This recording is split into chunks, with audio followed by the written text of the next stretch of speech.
Hi folks, it's Amy the Rooming Historian, and I am at the Palmer House in Chicago today.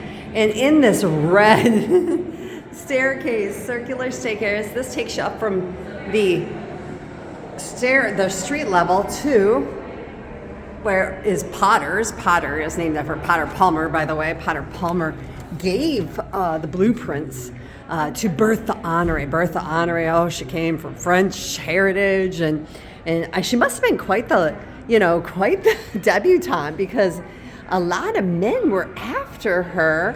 I read somewhere that she had an 18-inch waist. I can't even fathom such a thing.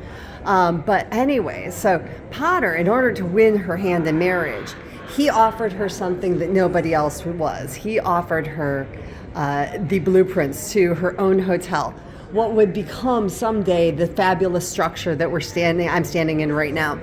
One of the greatest things I love about historic hotels is just roaming around and having some fun in them, uncovering history in a new and unique way. Like, for instance, right here, I'm in the hallway. I mean, here we have the concierge over here, the front desk check-ins just around the corner. And so, I'm looking though, and here, right on display, are an amazing set of china, rimmed in 24 karat gold. You can see the P for Palmer on the back there, with a very French imperial style, which harkens back to Bertha's heritage. And this was used when Bertha's sister married the son of President Ulysses S. Grant.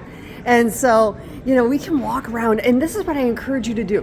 When you're at these historic places, immerse yourself in the past. You are in and able to experience something that you got just for getting the ticket to admission, for registering in your room. And so we'll come over here. I'm going to look one more time here.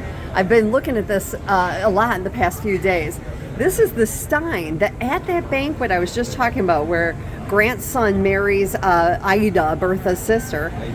Then allegedly Mark Twain drank out of this beer stein several times. Speaking of, I'll show you some other things. Well, heck, let's do it right now. Let's this is what you should do. Go on your own scavenger hunt. When you're at a hotel, especially one of these historic hotels, go explore. Read the little signs. Ask questions. Look around. You'll notice, you see the fleur-de-lis everywhere. You see at the top of that chandelier how there was a fleur-de-lis. You'll see them all over. Well, that was because Bertha had French heritage, and so when they redesigned the Palmer House for the third time, they really went for that. Now, what I want to show you is something very, very unique, actually. We're going to kind of walk over here, and now if you see, I have kind of gotten a little bit away from the rest of the crowds in the lobby, and I'm taking you over here to this spittoon. This was for wine tasting, and you can see, I believe this is probably made of bronze, it looks like it. And it's depicting the Black Plague, which in this post-COVID era I think is pretty interesting.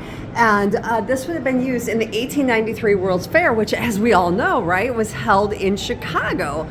And so people would taste the wine, and then they would spit in that. And I think that's so cool that's just on display. Here we get a great view, by the way, look at, there's that fleur-de-lis again. I see it everywhere I look. Along with a lot of Greek mythology. The frescoed ceiling that we see here has depicted, I think, 21 scenes of Greek mythology. Over there we see winged angels that were designed by Louis Comfort Tiffany.